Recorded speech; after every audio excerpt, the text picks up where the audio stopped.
With us is Mr. Suhail Shaheen. He's a member of the Taliban. He's the speaker for foreign policy and also a member of the negotiation team of the Taliban. Mr. Shaheen, to start, I thought we talk a little bit personal. We tend to talk about the Taliban, and that is an unknown group with unknown people, and all of them we think are terrible and unacceptable to Western people. And I would like to show that there are some very useful ways to approach, and that means please talk a little bit about your life. Yes. My name is Muhammad Suhail Shaheen. I'm a spokesperson of the political office of the Islamic Emirate of Afghanistan, and also a member of the negotiation team of the Islamic Emirate of Afghanistan. We are, as you said, the Taliban are unknown, unacceptable to Western. It may be, but we are the people of Afghanistan. We are not unknown people. We are from the Mujahideen. We were used to fight against the occupation of the former Soviet Union, the Red Army.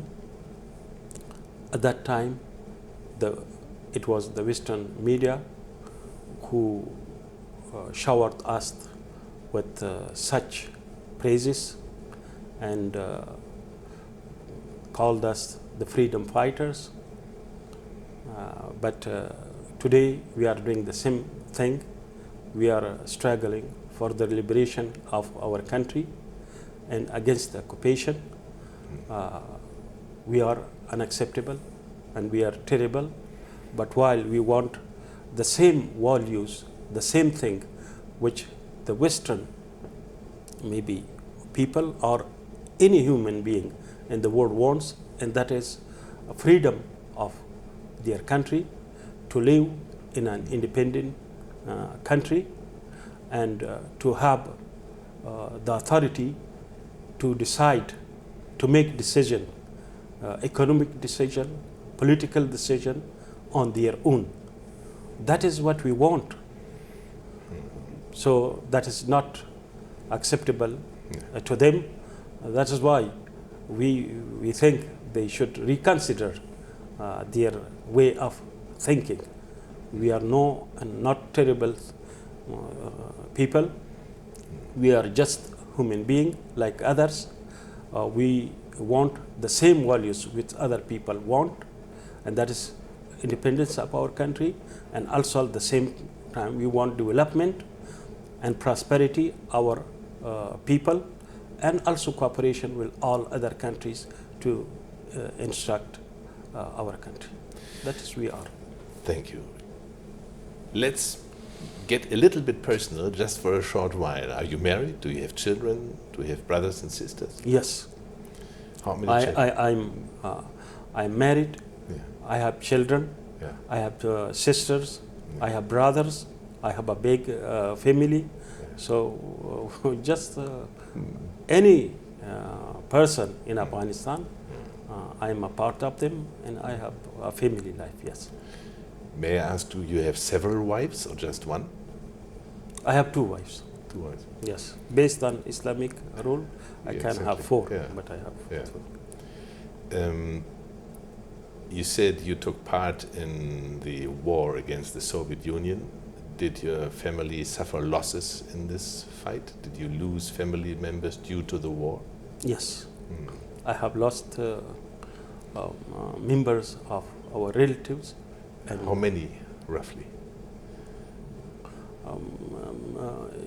A few Yeah. of our relatives we have lost Yeah. during the Yeah. war, yes. And now during the recent fighting against the NATO forces, you also lost members of your family? NATO forces, of course, we have suffered, but not lost. Not lost. Yes, but suffered, yes. Yeah. If we look at your life now, are you permanently staying in Qatar, or where are you mainly based? I'm based in Qatar along with my family. Yeah, along with the family? Yes. Yes. So you're in fact full-time readiness for negotiations, for talks, for work here in Qatar. Yeah. Yeah. Yes. On behalf of the struggle in Afghanistan. Yeah. We have opened office here in Qatar. The decision was taken by our supreme leader, the Amir al-Mu'mineen, Mullah Muhammad Umar Mujahid, and he said we want the resolution of the Afghan issue. If it is done through talks in peaceful means, that is the better solution. And for that, he opened the office, took the decision to open office here in Qatar. That no one will say there is no venue to approach the Taliban, because we do not can't find them. So that is why he decided to open office here in Qatar, and they then instructed us to take your families there, so you can have take decision and work independently without any worry about your families. You said we want the same things as other people also want in the world. Yeah. You know, I will tell you a little story.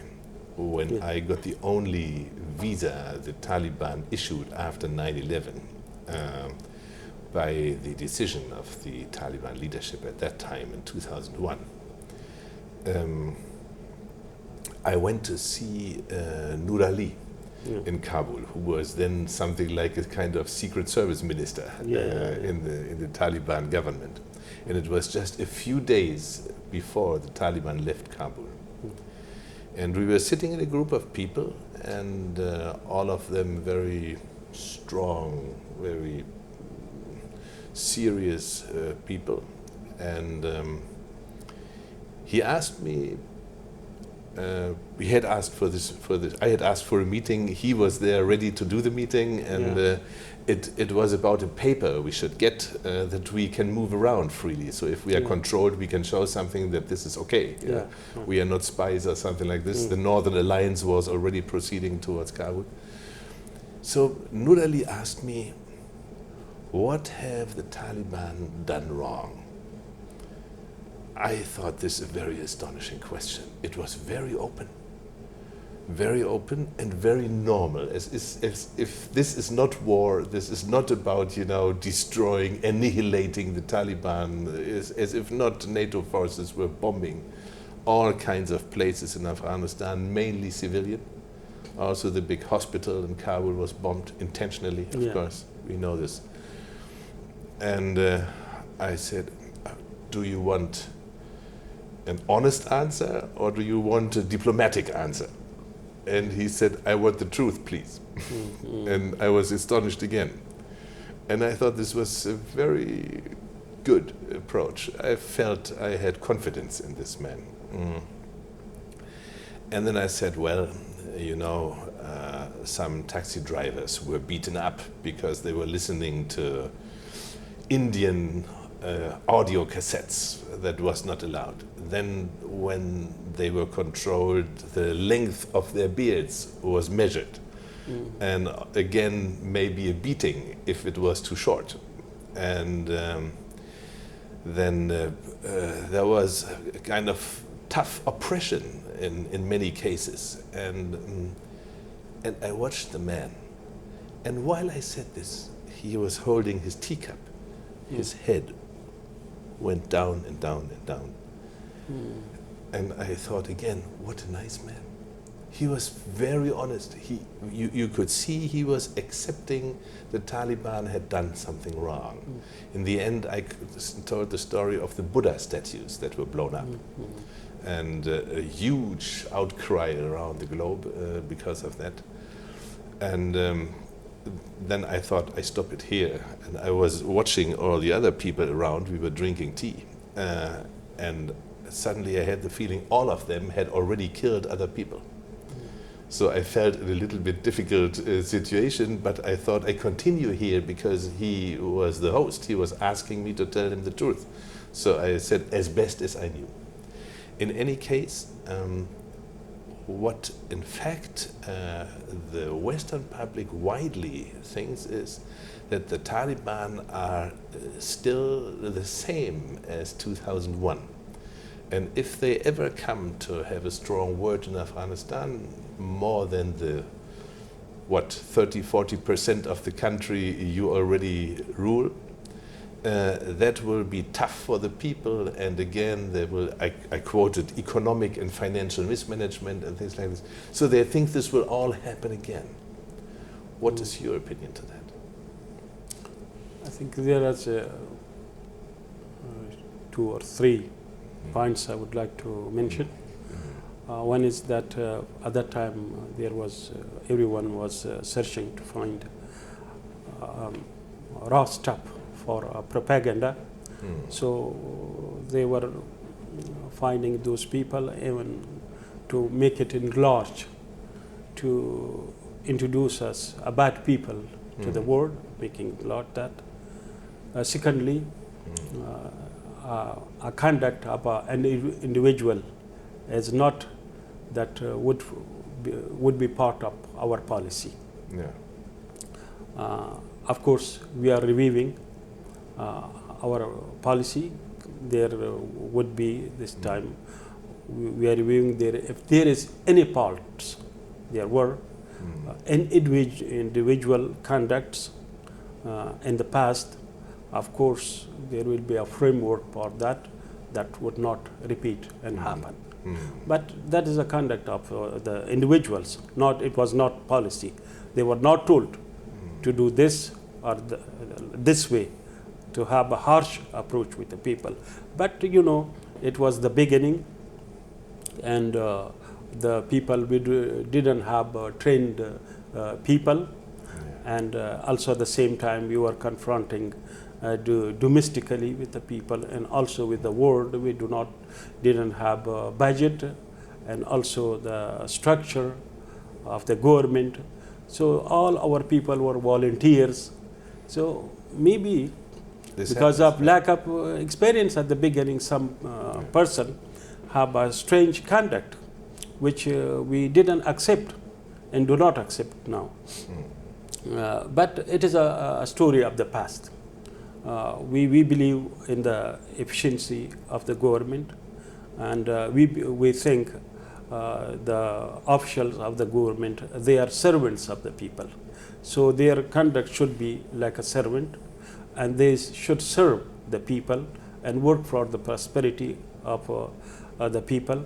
And also we believe that we are living in this world, and it is not possible not to have cooperation and coexistence with other people in countries of the world.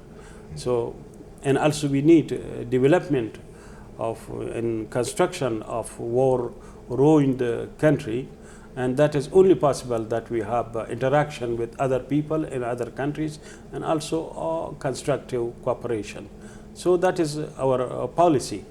But in any country, some individuals have conducts which is limited to that person, which is not a policy. Even in Western countries, you may have some people, they are doing wrong with in administration and governments, but it should not be considered or ascribed to all the administration, all the policy of that government. It doesn't represent the policy.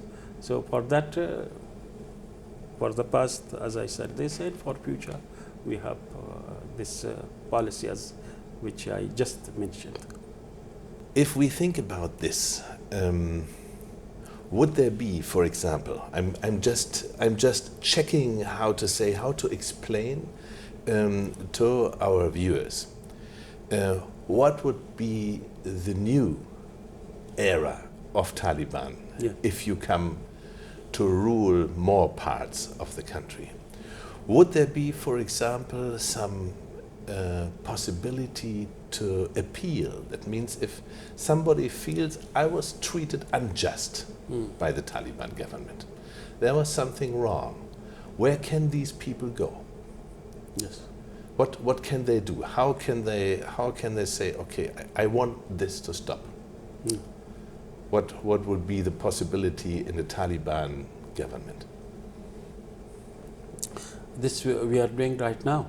Yeah, I understand this because you are already ruling 30%, 40%. 70% of the territory. Yeah. We have a department for that, which is called Complaints and Grievance Department, and they have their numbers publicly displayed in the media. Anyone can contact them if they have grievances against our officials. They can contact that, and their grievances are addressed. So it is very important because the well-being of the people and their grievances, they have full right that we address them, and for that reason, for this necessity, we have created this department, and they have full stop in all over the country. Are there death penalties again in nowadays, in this time, in these parts of Afghanistan where the Taliban are ruling? Do you have to punish with the highest punishment, loss of life, some crimes which are there? Which crimes are this? How often does this happen? Roughly? Yes, roughly we have a court system. Yeah. And our court system is so much credible that even people from the main cities, the Kabul city and other provincial cities, they take their cases to our courts because they believe they are not, the judges are not corrupt, and everything is transparent, and it is their cases swiftly finished in a few days, while in the Kabul administration courts, they have to wait for years. So that's why they are taken. You say this, and I remember that I was exactly informed about the same thing in the first time the Taliban ruled in Afghanistan, that the courts of the Taliban were sought after. People were running to have their cases presented before a Taliban court, for also one other reason, which you didn't mention right now, that was non-corruption. Yes. Corruption in Afghanistan today is rampant. It's terrible. Yeah. Everything is corrupt. So, but the Taliban had the reputation of being completely non-corruptible. So this was quite interesting for me to hear at that time. Now you say this again, and I would like just to explain to our audience that this has a tradition with the Taliban. Yes, there are many cases which some against some poor families and poor people against the influential of the tribes, their warlords and others. But when they came to the court, and they have taken their rights from those influential, why they would not have imagined to take from such influential people and in Kabul courts. So that's the difference. That's why people are seeking after our courts. If we think of the death penalties, which in the first era of the Taliban rule were worldwide reported about killings in the soccer stadium in Kabul, so at a place where sports are usually practiced, and I think a few killings were done in this place. And I asked for the rough number in a certain time. For example, in the last year, how many people were killed due to a court decision by the Taliban in the Taliban-ruled area. Do you have any idea about this? No, I don't have this numbers. Yeah. Whether it is they are killed or not killed, Yeah. because. But I know our courts are working in our control areas, and the people are very happy. Not the people who are living in our areas, but also the people who are not out of our areas in the Kabul administration areas and the main cities. Yeah. They are coming there, and they take all kind of cases to our courts. So that means the approach of the people. Oh, yeah, and are these cases sometimes involving such a difficult situation that maybe the Taliban court will rule that this person has to be punished with death penalty? Does this happen? People come from outside and they say this is the case and they present it, and then it comes out, well, this person truly has killed another person or done some other offense. Yeah, it is based on the cases, special cases. We do not know what kind of cases. Then the judge studies all the cases. They summon the witnesses and studies all aspects of a case, and they have consultation among themselves. The judges, they have their own consultation, and every legal points they consider. After that, they pass their decision. But there is also a right of appeal to the people to have appeal to a higher court, and then to another court. So there is not one court. Yeah. Is there, in the end, a possibility to appeal to the head of the Taliban, the number one, so to say, the Amir al-Mu'minin? Yeah, maybe that's right. But first, when there's the primary court, they go to a higher court, to a high court, and to another court. They will complete this process. Yeah, of course. They have to go through the steps. The steps, yes. Yeah, there is a legal system. Yeah. And after that, they have, of course, appeal. Yeah. I know I'm asking you all the wrong questions because you're a foreign policy expert. So thanks for answering anyway. But this is the number one chance I have to talk to the Taliban. So please proceed. Yes. May I ask your rough guess? How often has roughly, one cannot count one by one, and it is not your expertise and not your job, so to say, to do that. But were by Taliban jurisdiction killed more than 100 people in 1 year in 30–40% of Afghanistan? What is your rough guess? I don't know. No idea about this. No idea. That's yes. We leave it there.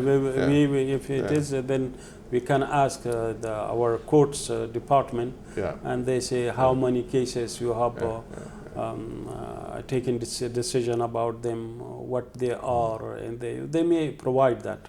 If you want, then I can send it to you. But I don't know, because we are in the political office. So yes. we are not involved in the legal system. Only what we know, they are working very efficiently, and the people are happy with them. And this they are transparent and not corrupt. That. How can you hold with this, full NATO power, 30 or more % of the country, if the people are unhappy? That will not work. Yes, you are right. So right. This is very simple, also I remember I just gave Iranian radio an interview about my visit to Kabul, and the question was, well, for the women, the Taliban are not so good. So I thought, how can the Taliban be so strong and fighting so efficiently against a power with a technology difference which is much larger than the Soviet Union. Yes. At the Soviet Union time, it was something like Middle Ages, sometimes when the peasants are using the cows to plow their fields, and I saw this and I was very touched by this. And simple Kalashnikov weapons, RPG, this kind of thing. And now we have all this kind of drones and infrared things. I was in Bagram and I saw all these screens they have, and one German officer came and said, now we have just finished this Taliban head of a group, and they have done this electronically. In fact, they have found out where he is, and then they sent him a drone strike. And this is how people are being killed in this war. So if the families were completely unhappy, my idea is, how can you fight? How do you think about this this domestic situation? Are the Taliban, strongly oppressing their women at home? No. First, how would you describe that to a Western foreigner who is briefed with bad news about the Taliban? Yes. First, you are right. We are not a match to the United States technologically, and in terms of the number of their soldiers. But they are also not a match to us in our strong determination and faith in our people and our country liberation, and also in our Islamic ideology. And because we want, it is our legitimate right to have an independent country. It is our country. We do not have any other country. And it is also our belief that we have not invaded any other country.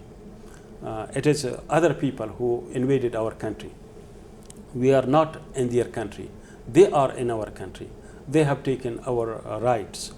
And so we see it our legitimate right. And we have no other option, just to fight for our survival in our country, where we can practice our religion, our faith, and have liberation to take our political and economic decision, and to determine about our fate. That's all right. And about your said our family, yes, we have a family system, and that system, the elders are respected, and the women are respected, based on the Islamic rules. It is the mother under whose steps is the paradise. It is allegorical, which means if you serve your mother, you will find a paradise. And also a respect to women. And at the same time, there is a propaganda that Taliban are not good to women. Yes, there is a propaganda. But we admit all basic rights of women, whether it is a right to education, to work, to start a business, to become an official, to work in an office. Only they have to observe a hijab. By that means they can have their face open, but hijab, so it no, is no bukra, no bukra, no bukra, hijab. Hijab Is different from bukra. They may have, if they want a bukra, it's up to them, but the minimum required is hijab. If that's hijab, they can work and they can get education, and they have their right to choose their husband. That is their rights. All basic rights we do admit to women. But of course, the society of Afghanistan and Western is a different society. Of course. So if someone wants to impose the same culture and the same thing on Afghanistan, I think it will not be rational. As we also do not want to impose our culture and our on Western society. So it is only that we accept that we have two different societies, culture, but we can coexist, to have coexistence and to have cooperation positively and constructively, which is in the interest of all countries mutually, which is of interest mutually. When I analyze the strength of the Afghan people towards all these three superpowers, first the British Empire, then the Soviet Empire, now the Western Empire, I would say, NATO led by the US. Yeah. My idea is that it is the strength of the family and the clan, the big community of relatives and the tribes, which in fact is different from our Western societies. It's very close coherence and unknown solidarity in our Western countries. And in fact, the backbone to my feeling of the strength of the Afghan freedom struggle. How do you see that? Yes, you are right. Yeah. We have a very strong family system, strong clan system. At the same time, our people are have very strong belief. They are very strong believers, Muslim people, and all of them give them this strength to fight for their liberation, their independence, whether it is independence to have the right to practice their faith and religion, and whether it is the right to take their decision, all kind of decision which I already mentioned. So these have given them this strength. You are right. Yeah. And in Western capitals, of course, it is being discussed that the Afghan people, the fighters, Taliban fighters, are not afraid of dying. They go happily. They are ready from the start. And that is a difference to our approach. I think people who are with the German army do not think of, let's say, of a certainty of death or something like this. They don't face it that clearly, so to say. And they are shocked when it happens. And this is somehow something I felt was different with the Mujahideen when I was with them. And I think it has remained same in the present struggle. There is one question I have. My feeling was, or my observation was, that with the NATO occupation of Afghanistan, there was a clear strategy to kill tribal leaders, many of them, if possible. Because I had the feeling the Western alliance wanted to break the backbone of the tribes and of the clans, so that they saw to it that if they can hit at leaders inside this system, in tribes and clans and in villages, they will try to do that. I thought this system was much stronger in the Western occupation than in the Soviet occupation. How do you see that? Yes, I think it was one of the mistakes of the NATO to kill the clan leaders. And by that, which they have a very wrong analysis, that by that they will break the resistance. Now the resistance is with a new generation of young people. Yeah. And most of them, the members of madrasas who are studying, they are students of religious schools, and some of them from the clans, the tribes. So only by killing the influentials, they made it, even the clients, more hostile to them, rather than to make them, in their view, that they will be surrendered. Yeah. So both the clans and this new generation of resistance freedom fighters, they were united because of the American bombardment. And the other thing they made a mistake was they said, if you put more pressure on the people and to have a brutal conduct, the people will be terrorized and they will have no courage to stand up to the invading forces. But they didn't know that the Afghan people have a tradition of revenge. If you kill a member of a family, the remaining members will come forward to take the revenge.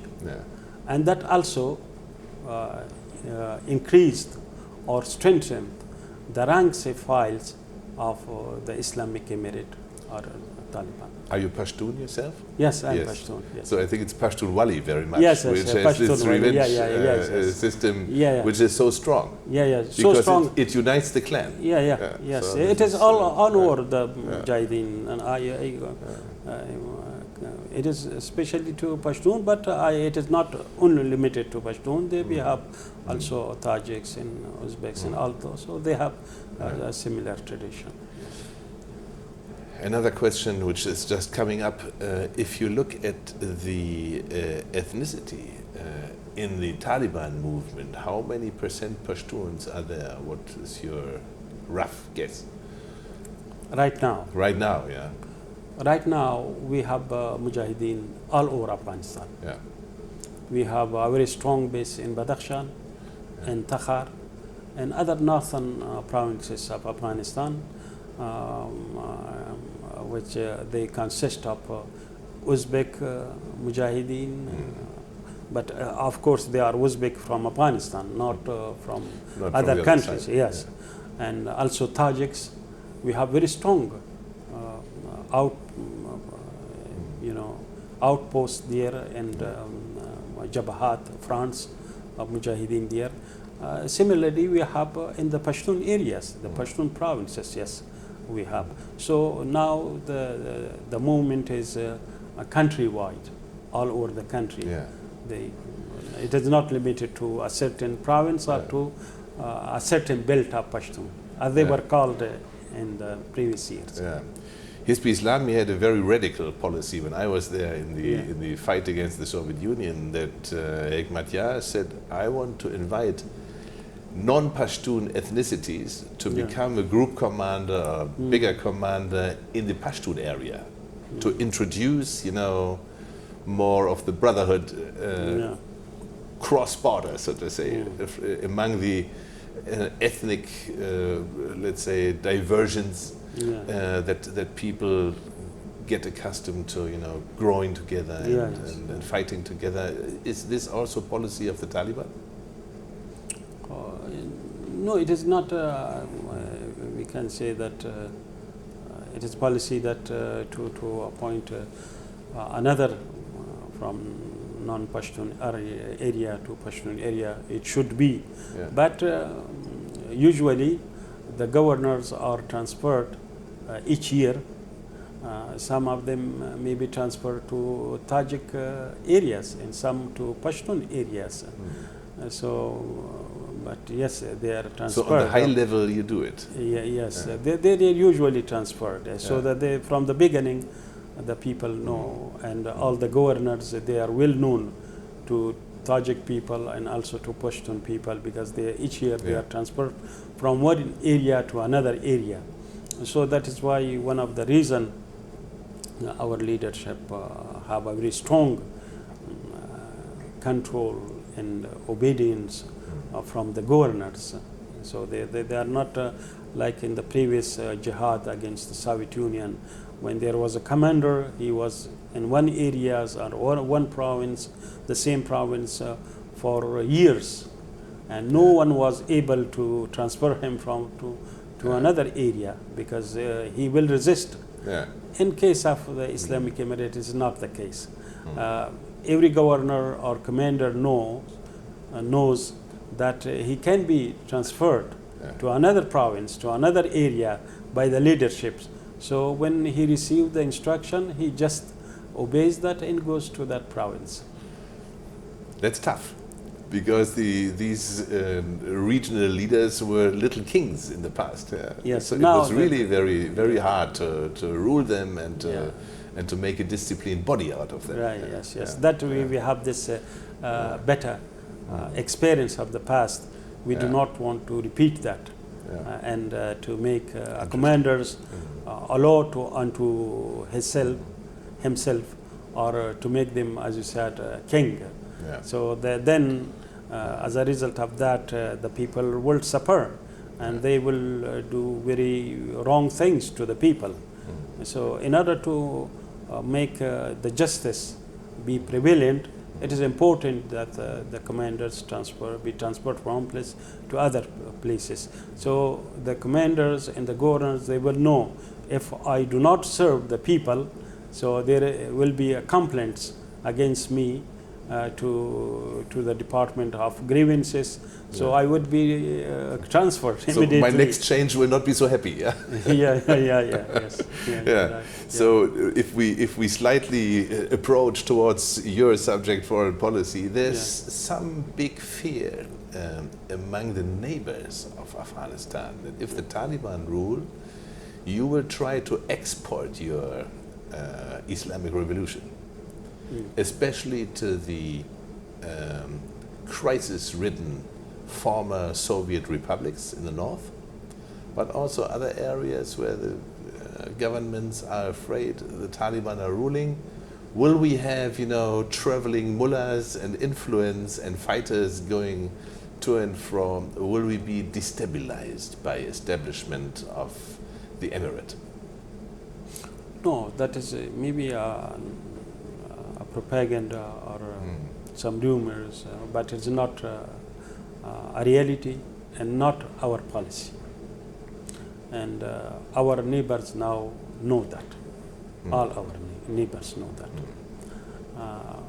Because we are, fighting against the Daesh, which is intending to export their ideas. And our policy is that we think we would have a stable Afghanistan if we have a good relation with neighbors and have stable neighbors. Otherwise, we would not have a stable Afghanistan. Exactly. That is our policy, and that we think is good for us and for them.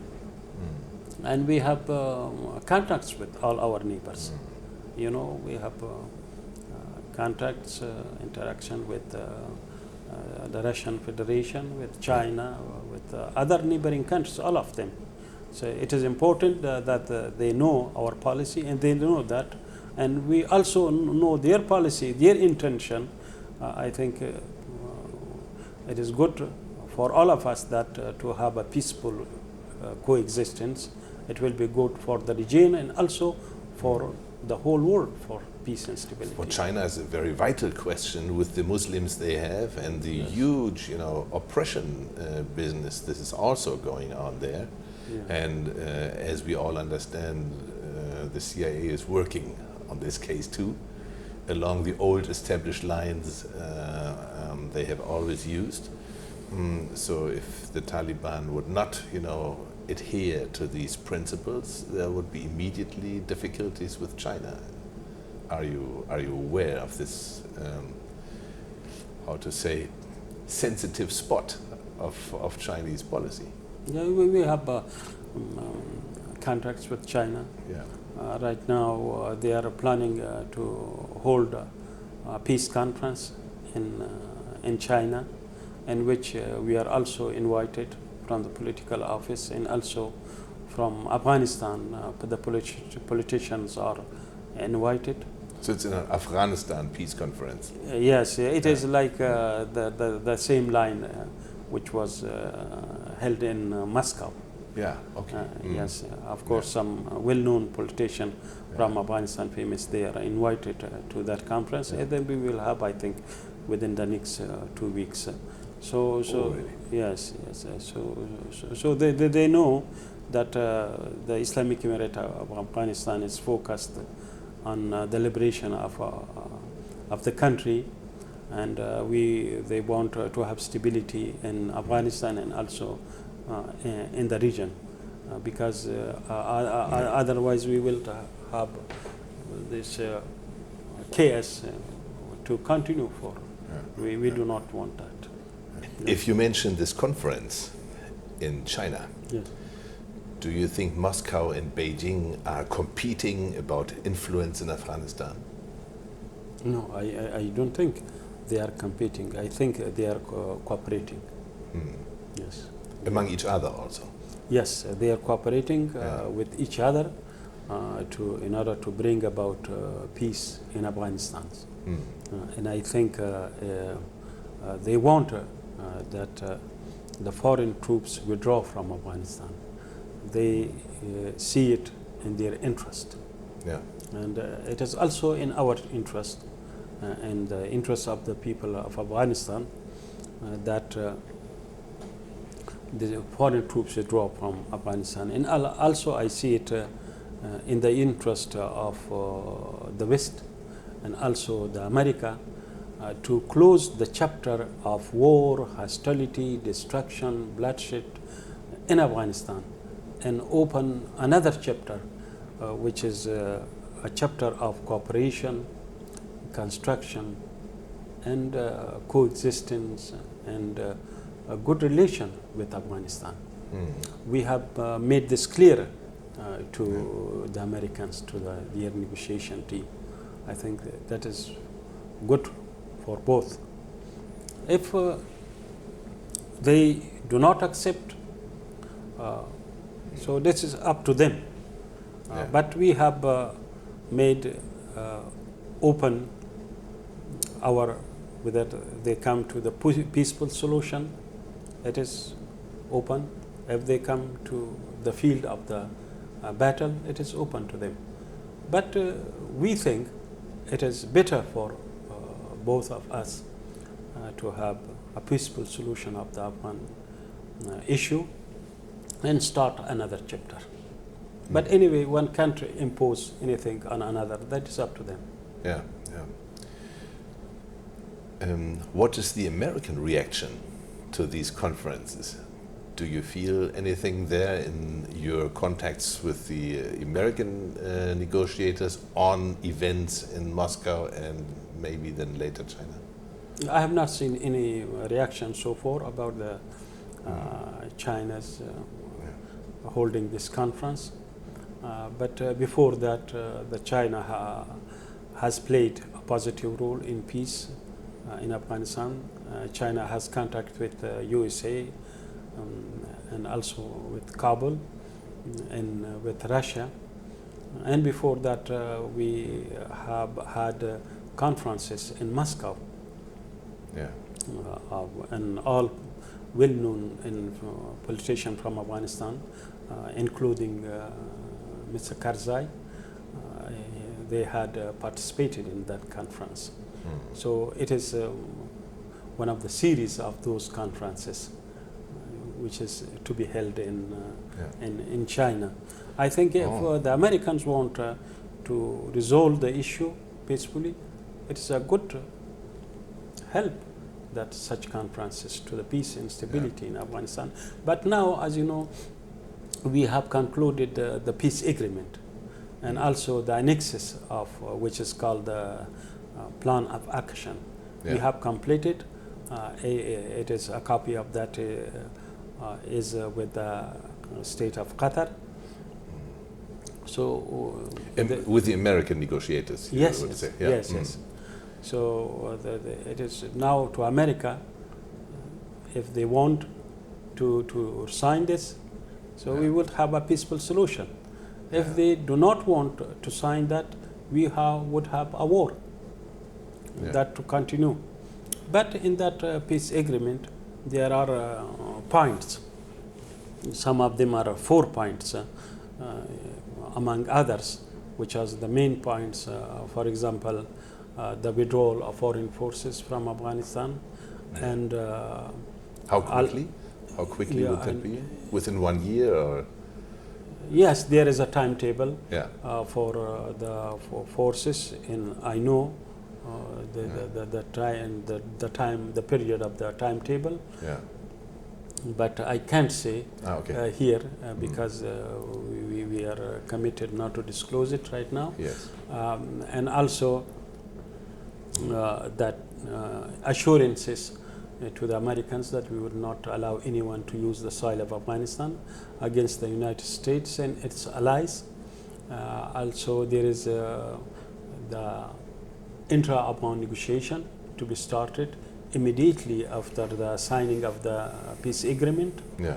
And among those, there will be a discussion about a permanent and comprehensive ceasefire in Afghanistan. That will be discussed in the intra-upon negotiation. Yeah. But now the Americans have retracted and they have not signed this agreement. So all those things could not be happened without signing of this agreement. But anyway, that way is open. That it is up to them, up to them. But we do not beseech them that they say they think every deception they are weak. We are not weak. We have have been fighting for the last 18 years. We can fight for more than that. So, but at the same time, we made this door open. Yes. It's regrettable. President Trump had planned to have a secret meeting with the Taliban in Camp David, even. Yes. And to my best understanding of politics, I was very happy to hear that.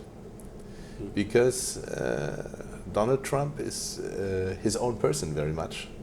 And he listens to himself also, not only to others. We know he has invited President Putin twice to the White House and could not follow through. President Putin could not come to the White House. Some forces inside the US are stronger than Donald Trump. But in this case, I had the feeling that if Donald Trump gets the idea from the meeting, direct one-on-one meeting with the Taliban, that he says, I can make a deal, then he will do it. So I thought this is a chance. There are sometimes similarities in, a very, distinct personality between some Taliban members and Donald Trump. So I thought this was a good idea. How was your feeling about this chance to meet with him in Camp David? Were you positive yourself? Yes, we were positive and are positive about that. Our negotiation team was invited to Washington. Would you have gone to? Along with Mullah Biradar, the Deputy Amir for Political Affairs and head of the political office. And we thankfully accepted that invitation. There was no question about that. But we had some difference about the time of going to Washington. And the reason for that was they wanted that to happen immediately, while we wanted that should happen after the signing of the peace agreement. Because the reason for that was we had not a ceasefire before the signing of the agreement.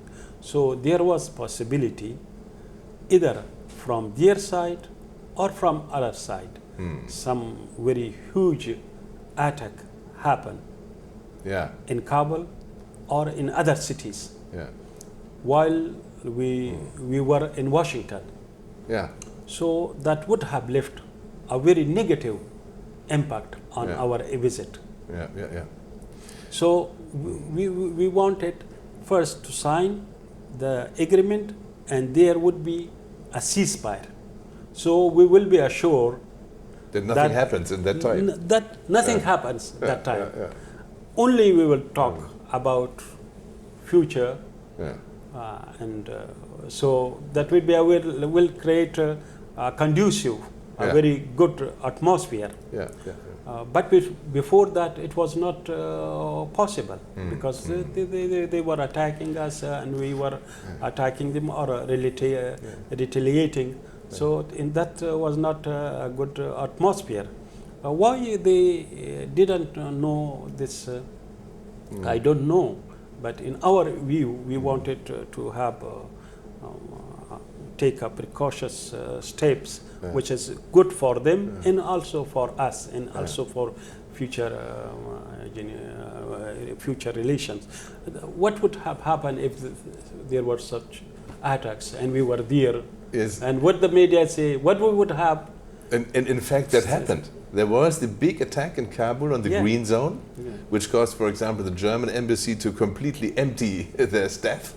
We don't have a military attaché. We don't have a deputy military attaché in the German embassy right now.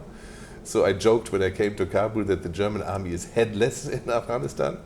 So we have all this kind of result from this heavy attack. Yeah. Well, one thing I would like to make clear: it is not our policy to attack embassies, and also we have had a very good relation with Germany during Zahir Shah time and after those Daud Khan time. And the Afghan people have a very good perception of German people. Is this still? Yes, still so? yes. Still there. In spite of our NATO complicity in this? Still there. That is why we are have some, complaints from them. Why you are not expected to be a part of the invaders. We didn't expect you. Exactly. We expected you nothing than a good thing to the Afghans, to the Afghan country. So it was beyond our expectation. A very sad point of my life, because I was struggling in Germany against our participation. Against our expectation. That is one of our, clear. you can say a compliment, we can say, or something. So this attack was not made by the Taliban, or did the Taliban did it and do it and warn the diplomats? Because I heard that diplomats were not touched by this attack, and people in Kabul had the feeling there was a warning for the diplomats to go away because something would happen. How about this specific attack of May? And it was, I think, in May. Yes, in May. So I know about this because after that we had some Germans. We have contacts with them, and they contacted us. We contacted our leadership, and our deputy Amir. He issued in his own voice a statement refuting this attack and rejecting that we are involved in this attack. And they said, you can assure them we are not have not carried out this attack. There was some accusation at that time. I remember that it was some said it was done by the NDS in order to malign the Taliban, and some things accuse other countries. NDS is National Department of Intelligence. Ah, yeah, okay. Yeah. Yeah, yeah. So other countries, Yeah. but and we also at that time issued statement, written statement, rejecting this claim. Yeah. And after this, we also we talked with our leadership and with other diplomats here.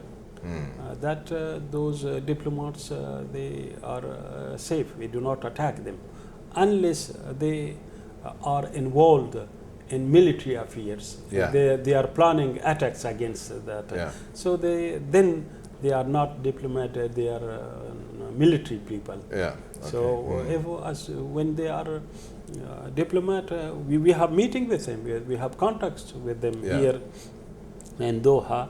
And why we should attack them? No, so yeah, that would make no sense. sense. Yeah, make no sense. Yes, it makes no sense. We do not attack NGOs and diplomats. That. But if they are military people, they actually attack them. We have to defend ourselves. Yeah, yeah. And they are there in our country, in Afghanistan, invaded, occupied our country. Then we see it our legitimate right to liberate our country. For that one. So, but other countries like NGOs and diplomats, we do not. It was very much said that the then, fired National Security Advisor John Bolton was very much active in destroying a peaceful process. He wanted to strengthen the American troops in Afghanistan. He wanted, in fact, to increase the violence and not decrease it. How strong, to your guess, was John Bolton in, let's say, stopping or hindering the approach of the United States towards the Taliban? Was he efficient in his way? I don't know about. I do not know specifically about John Bolton, what he was doing in the White House. Yeah. Yes, I have heard these reports in the media, as you said, but I think this idea of increasing troops in Afghanistan or in continuing the war in Afghanistan, it is a very wrong idea. It is against the interest of the American people, because what they did achieve for the last 18 years, only that there was a loss of about $1 trillion, which they would have used it for the development and for the welfare of the American people. And also they destroyed Afghanistan, and also they lost their credibility. Before that, all people in the world in Afghanistan, they admired the Americans that they are doing for their justice, for their fairness, for their human rights. But now the people see that the Americans bombard and kill innocent people, civilians. They destroy villages. They put innocent people beyond the bars into jails, and they do something which they didn't believe in the past. So they, lost their credibility, their money, and their reputation, their image, all those things. By continuing this war. While if they had sought other ways, peaceful ways, they would have achieved their legitimate right. We are not against their legitimate right in Afghanistan, now and in future. But if they want to achieve it through military approach, through force, that we do not accept. We accept good relation with other countries, friendship, but we do not accept mastership of any country. If we see, this American understanding with the Taliban, and everybody's in fact expecting that to continue now.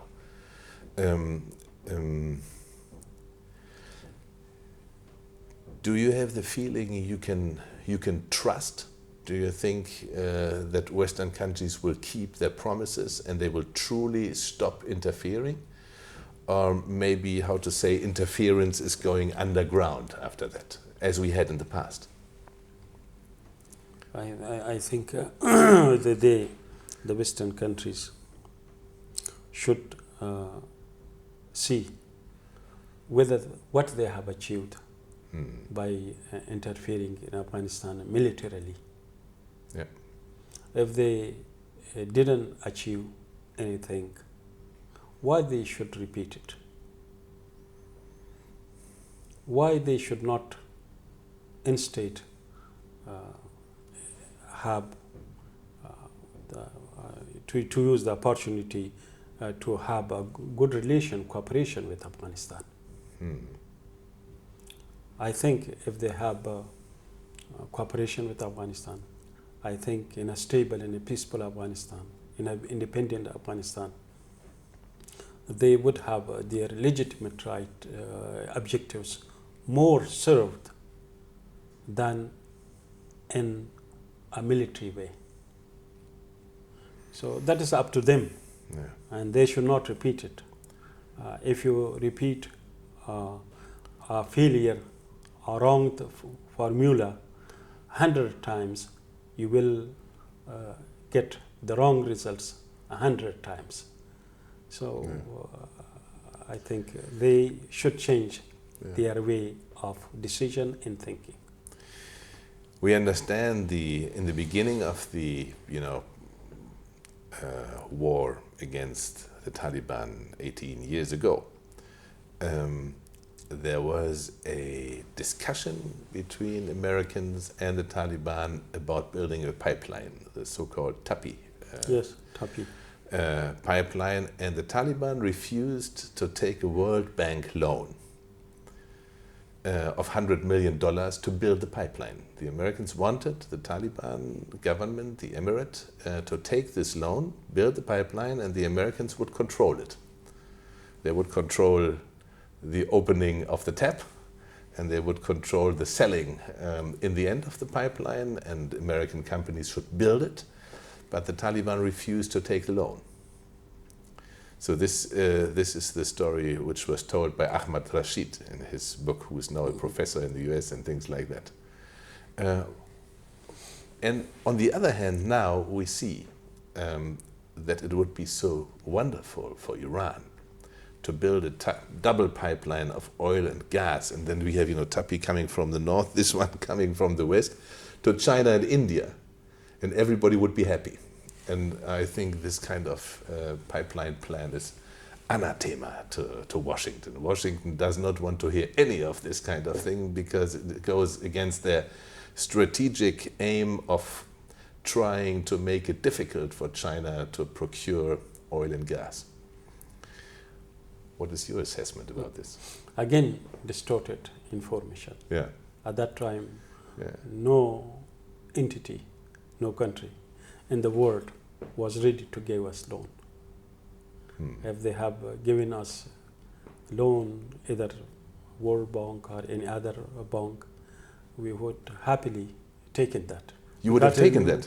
We were in need of that. But it was not for the construction of a pipeline, as they say, because the construction of the pipeline was not completed or not started because of competition between Bridas and Unical. Yeah, exactly. I know that because I know that was in some way part of the meetings and was given updates about that when I was in New York in the permanent mission for the United Nations, permanent mission of Afghanistan for the United Nations. So, and then when the Unical, they said, we do not construct the pipeline until there is another government in Afghanistan. We wanted the Unical construct that pipeline. We would have provided security for them, because it was for the good of our people. Yeah. It would have brought work for our people. Work, money. Money for our people, which we at that time very much needed. Yes, exactly. It would have helped to end the war, the domestic war in the country, which also was in our interest.